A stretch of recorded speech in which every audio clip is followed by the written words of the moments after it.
The process is a complete mess. To have two of these events each year where the Chancellor feels he has to stand up and announce small changes to how the NHS might be achieving productivity improvements, for example. That's nothing to do with the Chancellor. Hello, and welcome to the IFS Zooms In. I'm Helen Miller, Deputy Director of the Institute for Fiscal Studies, and today we're talking about the budget. What policies and plans did the Chancellor announce? What are the things he wasn't quite keen to tell us about? And ultimately, what does it all mean for the economy and for living standards? Today, I'm joined by Paul Johnson, our Director, and if you're wondering why he's not in the chair today, it's to give him a chance to answer the questions rather than to ask the questions, and by Ben Zaranko, who's a Senior Economist at the IFS. So, Paul, why don't we start with you? Every year, the Chancellor sits down after a fiscal event and there are a queue of journalists wanting to know the IFS take on the budget. You've had 24 hours and maybe a couple of hours of sleep. Maybe. What's your take? Good, bad, ugly? Well, look, the big stuff didn't change. I mean, we're still facing big spending cuts over the next 5 years. We've still got tax rising to record levels. We've still got interest rates, debt interest payments at record levels. Household incomes are still doing very badly, and so on and so on. Sorry, that wasn't a very cheerful start, was it? But the big picture hasn't really changed very much. What did he do in the budget? Well, the big thing clearly was another 2p cut on national insurance. That's worth quite a lot. He put that together with the 2p cut we got in January. Then for someone earning 50,000 a year, that's worth 1,500 quid. I mean, that's worth having, and it's certainly several £100 for people earning rather less than that. Some potentially radical changes to non-dom taxation, which look like they might make sense. How did he pay for all of that? Well, the non-dom taxation is supposed to raise a bit.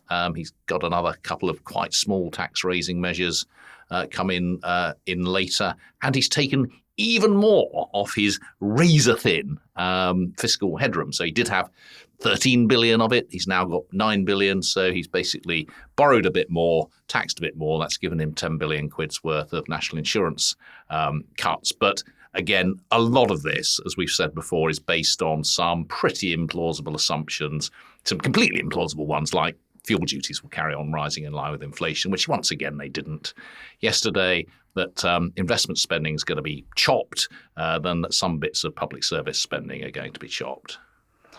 So is it fair to say that actually, tax measures aside, which I'm sure we'll come back to, there wasn't really much news yesterday, right? So debt interest is still really high, growth is still really low, and living standards are abysmal, which is why we're as cheery as ever. But one reason there wasn't much news is that most of it was pre-briefed to the papers beforehand. We already knew there was a national insurance cut coming. Now, I don't want to complain too much because it made our job a little bit easier last night. But less fun, right? It was much more fun back in the day. We actually didn't know what was happening. You actually had to instantly respond. I can barely remember back in the day. Oh, yes, we've been. It wasn't that long ago. I mean, last year I think we knew absolutely everything in the budget, and there's previous years there's always been one sort of surprise, but most of it gets pre-briefed. It's part of the problem, though, is that we're hunting for surprises and big announcements on the day, and if you do that twice a year, you end up with a lot of eye-catching policy changes and a bit of stability and a bit more time spent thinking through what the right option is. Might be better than twice a year trying to grab favourable news headlines, right? Absolutely. So what was the rabbit yesterday? I mean, child benefit? Was that the one thing that hadn't been nailed on beforehand? I'm not even sure there necessarily was one. I think the funding for the NHS hadn't been pre-briefed beforehand, so that was sort of new. But I think that the national insurance change, the change in non-doms taxes, all of that had been in the papers beforehand. The new vaping tax that we might get in a few years' time, the design of which is TBC. I think I knew all of that beforehand, so there wasn't too much that was surprising.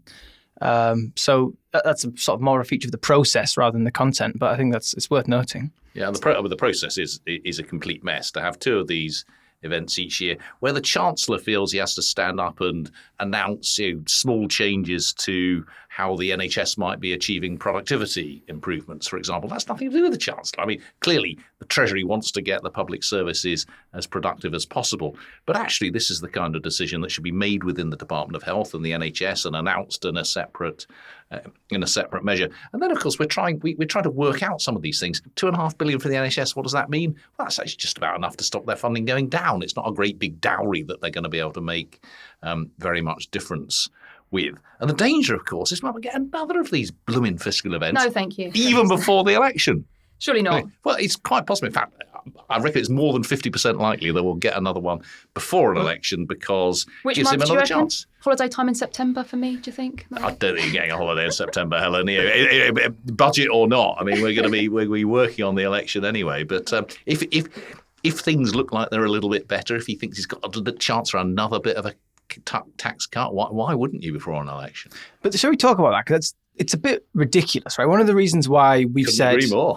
I know. We need to start disagreeing more on this podcast. That's what we've said. But I think... So one reason why we might see another fiscal event is that if we have another one after April, the forecast period rolls forward. So what is currently year 5 of the forecast, 2028, 29, becomes year 4, and we add an extra one on.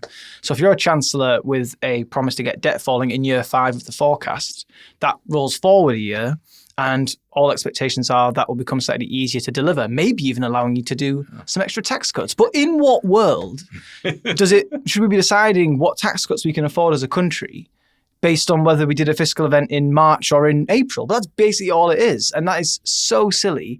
And that chasing the model like that is not going to lend itself to good long-term policy making. And it's mad. I mean, just to show how mad it is, the fiscal rule at the moment is based on the extent to which debt is or isn't falling between March 2028 and March 2029.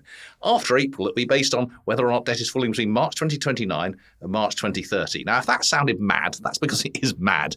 But the reality is that we're in a real fiscal fix. So it doesn't matter what the rule is. The fact is, we need to get more in tax and other revenues than we spend on everything other than debt interest to stop debt going ever upwards because we're spending so much on debt interest. We've got to have a tighter fiscal policy than we have in decades just to stop debt going up. And we've got tax rises planned and spending cuts planned. Now, that's a pretty nasty set of things that are happening. And of course, whoever wins the next election, that's what they're going to inherit. And it's worth saying that again, right? I mean, I think it's puzzling to people why you've got taxes going up to, levels we haven't seen since the Second World War, and yet we keep saying that spending is really tight. What's going on there? It's this point about debt interest, right? So we're spending more, in part at least, we're spending more on debt interest, and therefore more of the money we're raising has to go on things that aren't fun, and we don't really want to be spending on, but it's taken a bigger part of our budget. Yeah, that's really important in terms of looking at total size of the state, total size of government spending. That debt interest is taking up a much bigger chunk than it has for a very, very long time. It's interesting what you say about tax going up as well, because it absolutely is going up. It's going up as a fraction of national income to some of its highest levels ever. And yet the Chancellor was right yesterday in the budget when he said that for a sort of average earner, direct taxes are lower than they've been in 50 years. I mean, that's basically right. Now, how can those, which is remarkable, how can those things be true? Well, he's right because, back in the 1970s, basic rate of tax was 33%. You had a much lower personal allowance than you've got now, and take it all the way through, and income tax rates have come down. We've now had national insurance rates come down, and yet overall taxes are so much higher. It's amazing, really. Well, taxes coming from somewhere. Well, partly we've got higher VAT than we used to have. Partly we've got higher employer national insurance contributions. Significantly, high-income people are paying an awful lot more than they used to. I mean, partly because they've got an awful lot more income, but they're paying an awful lot more income tax. And middle earners in Britain, actually, in terms of direct taxes, are pretty lightly taxed, both by historic standards and certainly by Western European standards as well. And it's also the case, we pointed out in our analysis, I think people might be interested in, is that part of where the tax rises are coming from are not all from direct measures, right? So partly it's also coming from more tax-rich growth. I mean, Paul, since you get the chance to pontificate today, do you want to answer the question as to, why should we not be just saying that actually the Chancellor's only raised tax a little bit, and why are we saying he's raised it overall if actually part of it is just that he got lucky and taxes went up? Well, in some ways, he did get lucky. I mean, maybe you're a Conservative Chancellor, you don't want the tax, but actually, given the pressures on the public finances, you probably do, and you probably don't want to be, making too much of that with your colleagues. It's just kind of the money is rolled in almost by accident, and that's partly because high-income people have got better off, and that's bringing in a lot of revenue. Partly because there's quite a lot of profits out there, and there's quite a lot of tax paid on that. Partly because more money from capital gains tax, and so on. But that's real tax that the government is really taking out of the economy. So as we measure the so-called tax burden, or tax as a fraction of national income, that has gone up. But it's gone up in a way that is actually is not very clear to most people, which is politically quite good, and it isn't taking money directly out of the pockets of people on average kinds of incomes, which is also quite good. So I think the Chancellor is probably quite pleased about that, even if he's not pleased about people like us pointing out that tax revenues are the highest they've ever been. But sorry, Helen, but as well as that, the way he is deliberately raising taxes, one of the big ones of those is freezing income tax thresholds. And that's about the sneakiest way you can do it without normal people noticing, right? Because there's no month-on-month change in how much income tax they're paying. So lots of it's happening almost by accident, and some of it that is happening deliberately is being done in a not very obvious way. So maybe that's why we're not seeing people rioting on the streets with pitchforks. Exactly. So why wouldn't you do it that way? I mean, that's definitely the easiest way to do it. Politically, maybe not economically, but we might, absolutely. But but of course, also he could have chosen to give that money back, right? He could have chosen to cut taxes even more if he wanted to give that money back, as opposed to do other things with it. So he chose to let those tax. I mean, there are pressures, so it'd been hard to do, but he chose to let the tax taxes go through. Which spending should he have cut to do that? No, but the point is, it wasn't like he had a choice over these things, right? He could have not added new arms of the welfare state, right? There was nothing that said he had to announce an increase in the generosity of childcare subsidies, or that forced it was the Johnson government to announce an expansion in the generosity of social care funding. We didn't have to do that. We could have cut taxes instead. So there have been choices along the way. Absolutely. And this one of the things we get asked all the time that Ben crunched the numbers on. This is still going to be the biggest tax rising parliament on record. And even if we get another fiscal event, which would be disappointing. You love it, really. No, really. Maybe in the moment, but now I can see, now on this side of a fiscal event, we'd rather say no. And also we might have 3 this year, right? We'll get election, another fiscal event. Probably will, yeah. Anyway, sorry, the point was going to be that this will be the biggest tax raise in Parliament on record, and nothing that he really is going to do, even in another fiscal event, is going to change this. It's going to go down in the record books. Yeah, that's right. But as we've just been alluding to, only less than half of that is due to deliberate policy change. A big chunk of that is this composition of growth thing, where lots of the growth has been among high-income people, lots of the growth has been in particularly profits of oil and gas companies, right, who pay a higher rate of tax on their profits. So it will be the biggest tax-raising parliament ever. Even if he does another fiscal event and manages to cram something in, I think that's definitely still going to be true. But I don't think that will be followed by the biggest tax-cutting parliament ever. I suspect they're here to stay. And not just expect, we have lots of evidence on this, right? A nice little chart showing that actually after elections, you tend to get tax rises now. So we're getting tax cuts at the moment, but we wouldn't at all be surprised if in the fiscal event that comes after the budget, or the few after that, we're seeing a return. Yeah, and this point about the taxes staying high is actually important. It's in many ways amazing that taxes have stayed as low as they have in the UK until recently. I mean, for the last 50 years, they've hovered around 32, 33, 34% of national income. Over this parliament, they've whacked up by 3% up to 37% or so of national income. Now, why is it amazing they stayed that low for that long? Well, it's amazing because we spent an awful lot more on health, the welfare state, pensions, and all those sorts of things without increasing tax. Well, we've done that by essentially abolishing defence spending, by cutting back on investment spending, by privatising tuition fees, by having a decade of austerity. We've really held back the tide. And the dam, to mix my metaphors, the dam has burst rather over the last parliament. And with an ageing population, with the cost of the health service and so on, I'd be really surprised if taxes go back down to where they were for the last 50 years. The other big thing on that is defence, right? We, as you say, people talk about the peace dividend, where we used to spend huge amounts of our national income on defence, and that's come down steadily over the years. But we're now probably, I suspect, we'll look back at this as a turning point, where lots of European countries are now starting to ramp up defence spending very quickly because of Russian aggression. There's pressure on the UK to do the same. The Defence Secretary is being out lobbying for more cash. The Chancellor could have announced an extra 10 billion for defence rather than cut 10 billion off NICs. Indeed, when Jeremy Hunt ran to be Prime Minister a couple of years back, he was calling for us to spend much more on defence. We could have done that, but I think looking ahead, a world where we have to increase the defence budget and increase the health budget at the same time and, invest towards net zero and so on. That is not a world where we're cutting taxes. But that was one of those kind of, many sort of undeliverable quasi-promises Mr. Hunt made. He said he wants to get defence spending to 2.5% of national income when the public finances allow. Well, as you said, Ben, public finances kind of allowed this time, because if it allows him to do 10 billion off national insurance, it allows him to make the choice to put 10 billion on defence instead. Now, my guess is that we're not going to get defence up to 2.5% of national income anytime soon because of all these other pressures. And if we do, it makes everything else even harder. But now we're on spending. Let's back to the NHS, because We've said that spending's going to be tight next time, but NHS is one of these special departments that we think is going to be protected. And there was some more money for the NHS, although we're not sure relative to what. So Ben, tell us what's happened to the NHS. So the NHS was, until this week, facing a real terms cut to its budget in 2024-25. So when people who are completely, their brains are completely frazzled by working on this stuff too much, think in terms of fiscal years. But when we talk about next year, people like us, when I say next year, I mean it starts from the 6th of April. I'm not a normal human being. But next year in 2024-25, the NHS was facing a real terms budget cut, so an inflation-adjusted cut. But no longer, because the Chancellor found an extra $2.5 billion to top up the budget. So that means it's being roughly protected and be broadly flat in real terms between this year and next. I'm sure that would be welcome for people in the service, although it's not particularly generous. Still looks quite tight. We might go through the whole semi-tradition of an NHS winter crisis top-up this year again. I wouldn't be too surprised. Well, the incentives here are a bit odd that the NHS, they must know that if things get tight, they get top-ups, right? So right, here I'm going to drop some jargon in here. We've got a time consistency problem, right, where the NHS goes, if you give us the money ahead of time, we can plan properly and we can deliver better services. It'd be really great if you give us the money ahead of time. And then we come to the winter and they go, oh, sorry, yeah, I know I did tell you that, but I need another top-up, actually.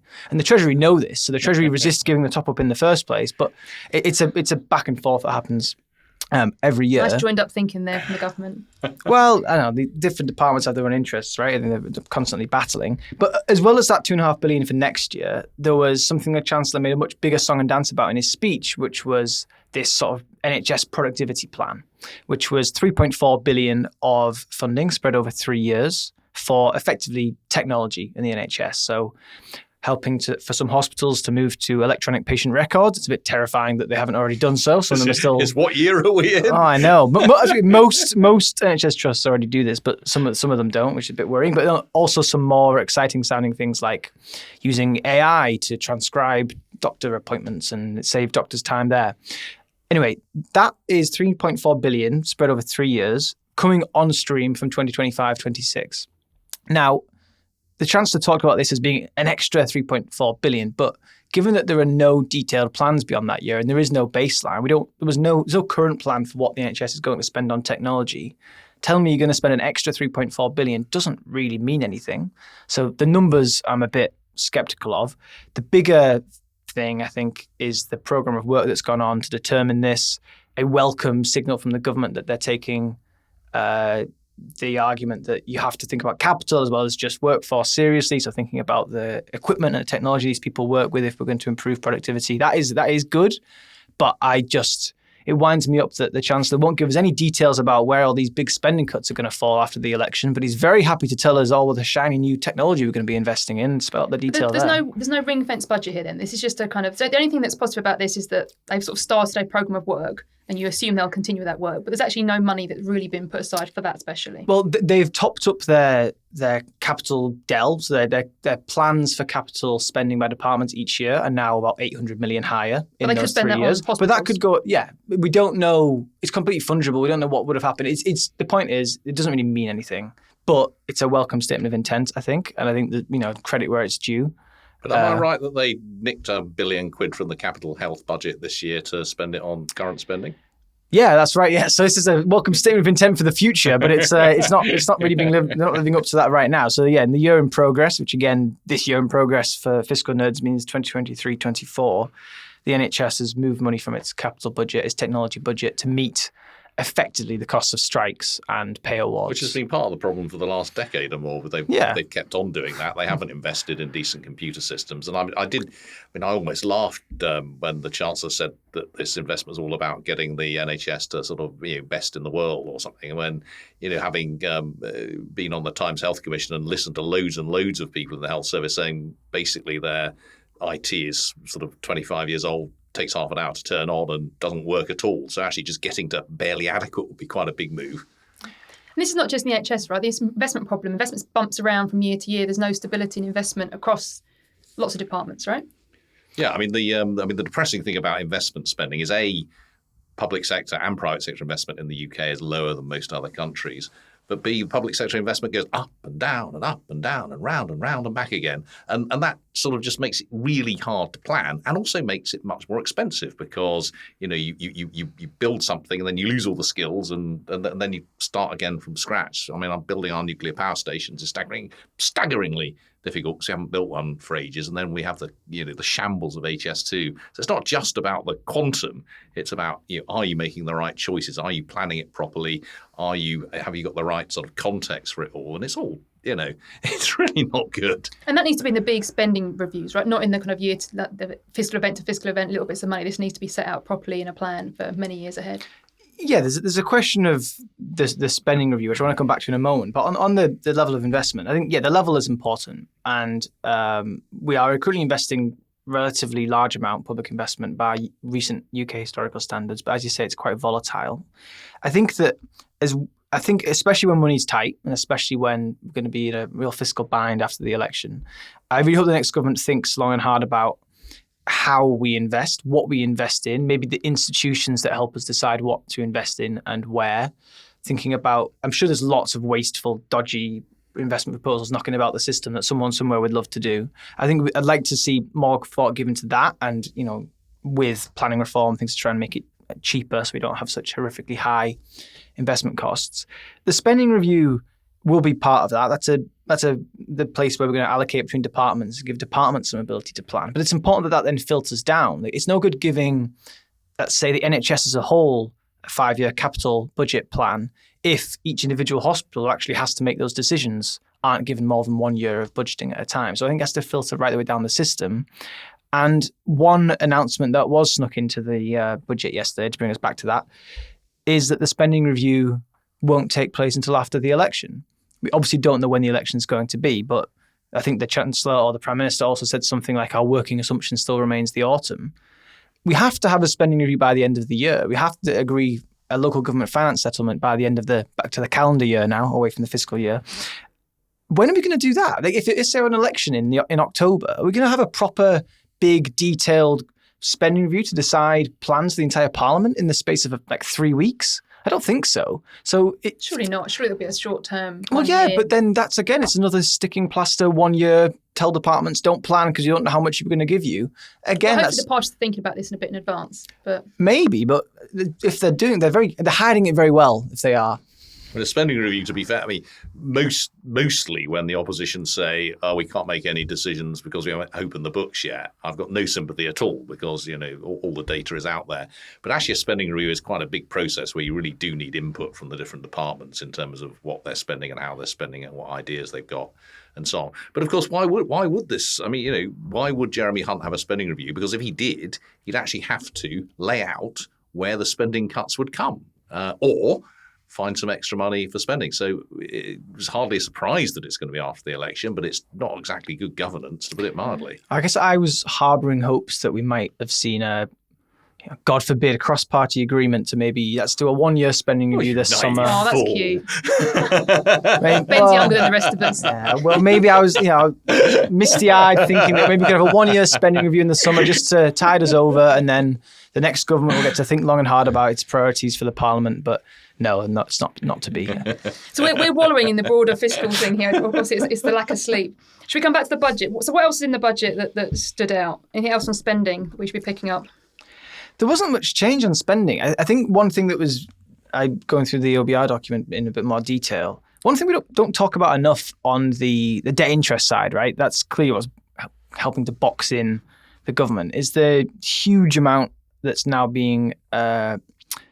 we made a net profit from quantitative easing for quite a long time, for about a decade, and now we're making quite a big net loss. And the OBR said yesterday they expect it to have a net lifetime cost of £100 billion. We made about 120 billion of profit, and now we're going to make a cumulative approximately 220 billion of loss. These are huge numbers. We're talking about 2.5 billion here for the NHS, or maybe 100 million on some new facial recognition software for the police. But there's this big, huge thing that's going on that I think that given the size of it and the scale of it, we don't talk about anywhere near enough. And that appears in the standard measures of borrowing and debt, does it? Oh, it enters in a horribly complex way. You see some of it in the debt interest bill because it's the Bank of England paying interest on its reserves at its policy rate, at bank rate.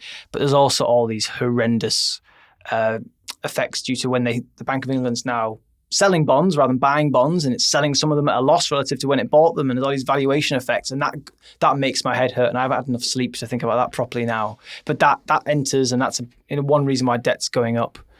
But that's a really big deal that I don't think gets enough attention, either economically or politically. I think it's weird we don't talk about it politically. It's happening in Europe. Europe are talking about it. The ECB is making changes. And I think it's a bit of a hole in UK politics, really. Okay, well, maybe we ought to... Another podcast. Well, actually, we ought to make a decision to get our heads around it once we've had a bit of sleep and make a bit of a fuss.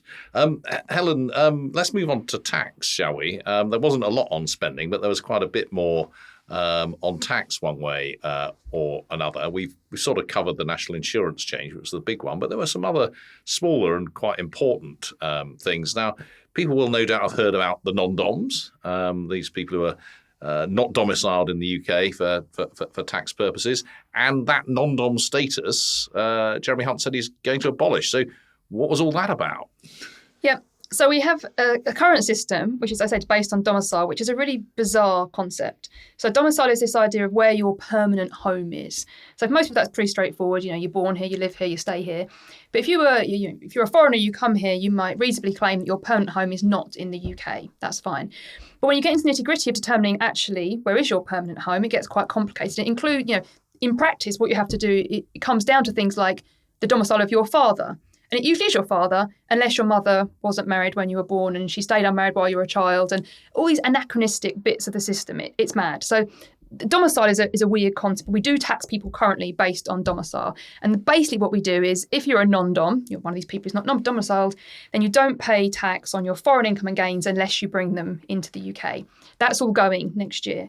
So domicile will no longer be a concept that anyone needs to worry about. It'll just be much more straightforwardly, nothing to do with your father, just residence. Have you been resident in the UK?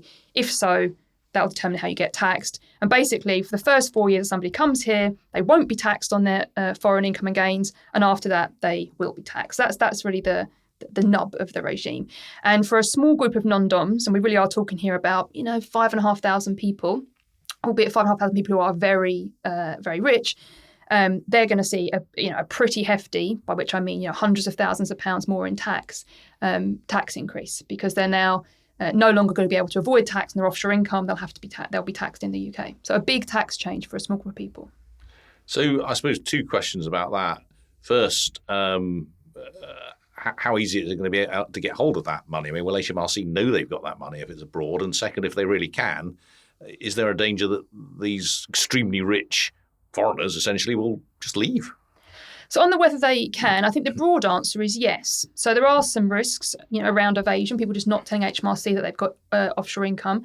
But nowadays there is a lot more communication between tax authorities. So tax authorities exchange information between each other. So it's much harder for somebody to, hide income in another country and for the UK not to know about it. So that's no risk, but I think that's not the biggest risk. I think the bigger risk is about how it will affect whether people want to stay here and whether they want to come here in future. I mean, the government thinks there'll be a fairly sizable behavioural response, meaning people will leave in response to this regime. Fewer non-doms will be in the UK. The honest answer is we don't know quite how big the effect will be because we haven't tried taxing these people at these high rates before. So we'll have to kind of wait and see. And it could be that actually the people who are here, who've been here for 20 years, who have their, who are established here, won't suddenly pack their bags. But for the next generation of non-doms who might otherwise have moved here, maybe they'll look at the UK regime and think, actually, I don't like that so much. On the other hand, the current regime is horrid and complex and highly uncertain for lots of people. I think a lot of people who are in this situation, who have, huge sums of money, will also say, well, at least the new regime is much more certain, much more straightforward. I haven't got to drag my personal affairs through the courts and try to argue that I'm not permanently settled here. So there is something to be said for a system that's just simpler and easier to understand for people who have to have these complex affairs. Presumably there's some serious drafting of the legislation to do to make sure it really is. I'm sure there is. I mean, this has got to be one of the most complicated areas out there. And there's also this whole world of offshore trusts, which we're not going to cover now, but it's just madly complicated, and transitions about how you treat things that are already in trust. So yeah, there are some very smart people out there needed to sort this stuff out. And I assume this is a little bit exacerbated by the fact that the people affected can afford very good lawyers. Yes, and to be fair, they're going to need good lawyers to navigate this stuff. This is not simple stuff, and there are lots of rules and transitional rules around this. So I think you need a decent lawyer to know what to do. And yes, of course, if you're paying that much money in tax, it indicates you've probably got enough money to be paying the tax bill. Sadly, I expect tax lawyers get paid more than tax economists, but almost certain that's true. So let's coming down from the sort of these stratospherically rich non-doms to a group of people who may be more recognisable to most of us. The other group who will have won a bit from the budget are people with children who are earning between £50,000 and £80,000 a year. Tell us how that works. Why is that? Yeah. So the quick potted history, we talk about child benefit here. The quick potted history of child benefits, before 2013, it was a universal benefit. Everyone with kids got child benefit. And then that changed such that people earning, if you were in a household with the highest earner earning above £50,000, you started to lose your child benefit, and it was gone completely before £60,000, which creates some charts that we often, run out on Twitter and things, showing these horrible marginal rate schedules for people between £50,000 and £60,000. What the government actually did yesterday was say they will move that threshold up. So now it will start at 60, so more people will not lose their child benefit, and it will run to 80. So it's running for a longer period. So some of those horrible high tax rates there's still bumps in the system, but they're going to be coming down. So few people will lose their child benefit altogether, and people will lose less of it. Just about how much is child benefit? I think it's like a couple of £1,000 for the first child, and then you get extra for additional children. So it's substantial for some of these families. Yeah, absolutely. So what's happening pretty much immediately? I assume this is coming in April, is it? I think so. Is that if you're earning between 50 and 60,000, whereas previously you only got some of your child benefit, you'll now get all of it. If you're earning between 60 and 80,000, whereas previously you got none of your child benefit, you'll now get some of it. The chance also, so that's what's happening immediately, and as you say, Helen, that's based on the incomes of the highest income person in the household. But the Chancellor also said, well, that's not really fair, is it? Because what happens if you've got two people earning £59,000? They keep all of their child benefit, but if only one of them's earning £80,000, they get none of their child benefit, despite having a lower income in total. He said so. He's going to find a way of making it based on joint income. You can see the sense in that, but you might be able to see the sense in it. But is that going to be straightforward? No. I think there's two things about that. Yeah, one, it's definitely not straightforward. If it was, they might have been tempted to do it when they first happened. I mean, we don't collect information on how the joint household incomes. I mean, for some low earners we do within the benefit system, but it's not common for HMRC to know the income of both, of two people living in a household. So they'd have to go out and collect this information and match it together and be able to use it. So I think there's a big administrative task there to actually run such a system. The other thing worth saying is that it would have big distributional effects. So it would basically, you're going to remove it from couples. It's the couples it's going to really affect here. And it'll be a redistribution away from couples who currently have kind of quite similar incomes, so similar when they stay below the threshold, to households who have very different incomes, the way you described, like one who's got a high income and therefore they don't get any child benefit, and one who's got a low income. So if you did it in a revenue neutral way, so you spent more money, it would be you'd create lots of losers, lots of winners, but also lots of losers. So I actually think politically doing this would be quite hard, unless you're going to throw loads of money at it and make sure there's no losers. Of course, the couples that would be winning would be happy about that, but there's no free lunch here. If you're going to change the way the system works, you are effectively changing which kinds of people you take child benefit away from. I think that's not easy politically. And there's also a potential point of principle here, isn't there, which some people are getting quite upset about. We have had since, I think, 1991 independent taxation. So men and women, whether they're married or not, their incomes are, for tax purposes, treated entirely separately. And this is suggesting a new situation in which, for this particular element of the tax system, we'll look at those incomes jointly, and that feels like quite a principle breached. Yeah. I think there are lots of people who will be very unhappy about the idea of moving back to anything that looks like joint taxation. But I think it's worth saying that the current system is kind of a funny hybrid, and it's not necessarily a good answer to any question, in the sense that it does have some element of, it is assessed on the highest income person in the couple. So there is some sense in which, you have to look at the couples, the couple has to decide which one's the highest income. And stepping back from this, it's worth thinking about what are we trying to do here with benefits to children. We used to have a universal child benefit, and we have an element of basically a child benefit within universal credit. So the big means tested benefit, and that is means tested away. So we had based on family income. Based on family income, yeah. But through a proper means test that's well designed, we collect the right information. It's means tested away. So we had a universal system and a means tested system, and in principle, you could vary the size of those two things. You could decide how much do you want to be universal and how much do you want to be means tested. This is a kind of a funny third option where there is some clawback, some people taken away, but not through a well-designed means test. So I think we step back and think about who do we want to be giving child benefits to? And if we are going to means test them, how are we going to means test them? And are we going to have two means tested benefits, one through universal credit and one through some other joint income system? I think before we get in the weeds of what we're doing with what the government said, I think stepping back and thinking about what we're trying to do here would be a good idea. And on the means tests, am I right in thinking if at the moment, right, if you earn between £50,000 and £60,000, it starts getting withdrawn from you? Do you have to self-declare? You have to fill in a tax return. You have to effectively tell HMRC, you should be taking my child benefit off me. Yeah. I assume compliance can't be. Yeah. And also that's asking a lot of people. Yeah, that's people who genuinely don't know about this, right? So the people who aren't complying, not through any malice, just because they didn't know that you had to declare that you had this benefit and you have to tax it back. And are the savings worth hassling all these people and making them fill in tax returns? There are other problems too. Like some people, there is an incentive to I can't remember the word is like, claim your child benefit but not claim the money in order to get national insurance credits towards your pensions. There'll be some people in some families, and usually it's women, who don't claim the credit because their husband is earning enough to get it taken away, and therefore don't get access to the NICS credit. So there's a whole bunch of. I think everyone universally hates the higher income child benefit charge. And given the government said we're going to do something different, I think it's against the chance to step back and say, okay, what do we want to do here? Who are we trying to give child benefit to, and who's not getting it, and how are we removing it, and how we're administering all of this? Because that's back to Paul's original question. I think that's not at all a trivial part of this. There's a good chance it just won't happen based on a combination of the administrative difficulty and the politics of saying to some families, sorry, you're not the chosen ones anymore. You're taking it away. It's funny you should say that, because I think that's not the only thing announced in the budget that probably won't happen. I think there's quite a long list of things that Go on, Paul, give Jeremy you a list. Hunt says that probably won't happen. So we've already mentioned, he said he wants to get defence spending to 2.5% of national income. Well, I don't think that's going to happen, certainly not over the next Parliament. His spending numbers imply big spending cuts across justice, social care, further education, social care, local government and so on. I don't think that's going to happen.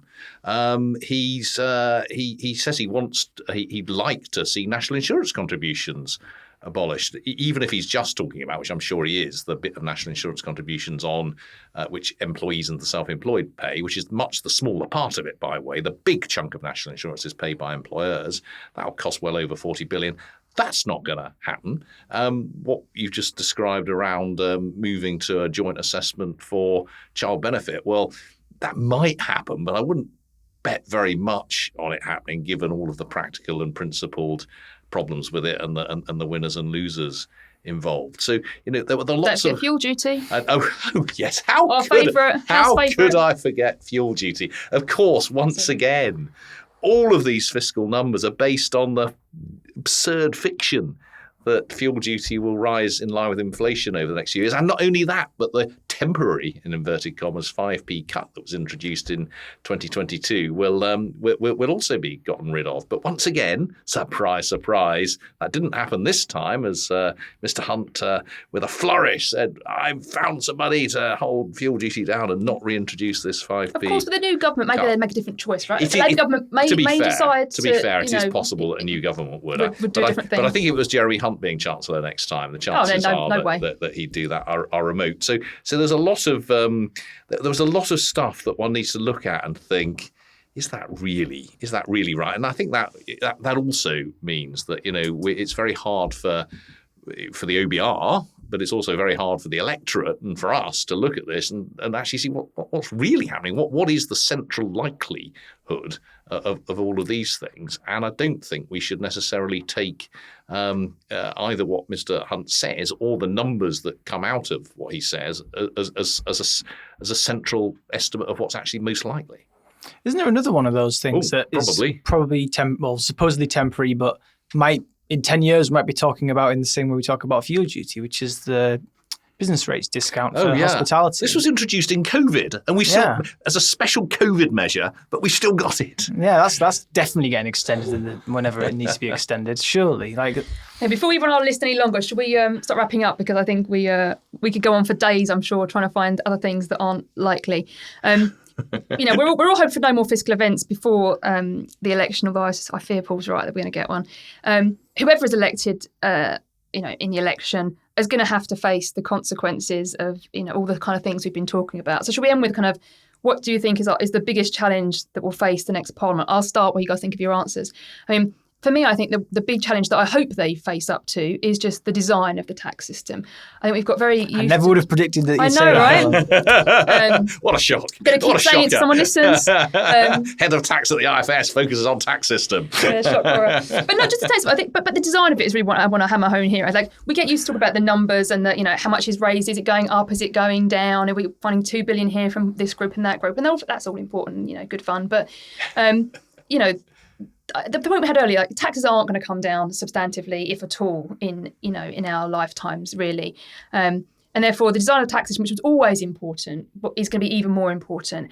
And if you're going to do some big, meaty reforms, I think you can actually pick any bit of tax, and there are big, meaty reforms on the table that you could take. I think you want to start early in a parliament and do things that actually could really move the dial on something. So I hope we don't get too hung up in what we're going to do, scrabble around with a one-year spending review, scrape some money from behind the couch to do something small. I think we want to grapple with what can we do early in the parliament to actually make a move the dial on growth or disincentives or something, rather than just keep scraping. So that'd be I think that's the biggest challenge, is finding the headroom to do something sensible on tax. Well, I hope the government focuses on doing very specific carve-outs in the tax system for their favoured groups to introduce some additional complexity. I think that's was in business. Right? Yeah, that's what I would like to see the underlying cause of why all this stuff feels so difficult is we've had abysmal economic growth for quite a while, and I think that we've been blundering around in the dark. And I think that some of the part of the answer to that has to be forming some sort of a strategy on things like tax, on things like trade, on things like competition policy, on things like planning, investment building. It would be nice to see some of that feel a bit more coherent rather than jumping around from fiscal event to fiscal event. So maybe a good start would be, let's have fewer fiscal events. Anything that can improve the insanity of the process would be good. And maybe try and just zero in on that growth question. Well, I'm going to have to agree with Ben. That's really boring, Paul. I will say something else, but growth is clearly really important. And just add a little. Governments can do something about growth, but only over the medium to long term. And that means planning reform, it means investment in education, it means infrastructure, it means tax reform, it means getting a good trade system with the European Union. It means getting your competition and merger system right. It means regulating financial services right. There's a whole range of things. There is a strategy there to be had, and it needs to be a long-term strategy, and it needs to be followed consistently. And I hope that we get that. But I suppose to square the circle, the third sort of leg of all of this is actually the public spending side of things, where again we need a realistic and long-term look at what are our priorities, how are we going to get the sort of productivity improvements that Jeremy Hunt was talking about. But let's be realistic about what's actually going to be needed in some of these areas. Or if we really think that we want to keep spending down, let's actually be clear and honest about the fact that we're just going to stop the NHS doing a set of things, or we're going to accept longer waiting lists, or we're going to ask people to pay for their sixth form education, or we're going to have a significantly less generous welfare state or something. I don't think that's the outcome. I think actually the outcome is just be serious about how we're going to fund the various public services. And a final just plea for local government here. I mean, it's absurd that we are still funding local government on the basis of data that's more than a decade out of date. It's increasingly becoming random how we do it. The government has kept pushing back the point at which they're going to change this. Let's give local government a break and give them a sensible settlement. I think it's about as optimistic as an end to our podcast ever gets, right? There's real hope here. There's real there are so many things that are wrong. There's real chance to do something better. Did that sound like hope? Oh, yeah, definitely, compared to our usual state. Right, we should wrap up. So thank you very much to everyone out there for listening to this episode of the IFS Zooms In. I hope you had as much fun as we did. To see more of our work, please visit us at www.ifs.org.uk. And if you'd like to support us further, we'd love that. Please do consider becoming a member for as little as £10 a month. And you can find out more about that in the episode description. And we look forward to having you next time. Thank you.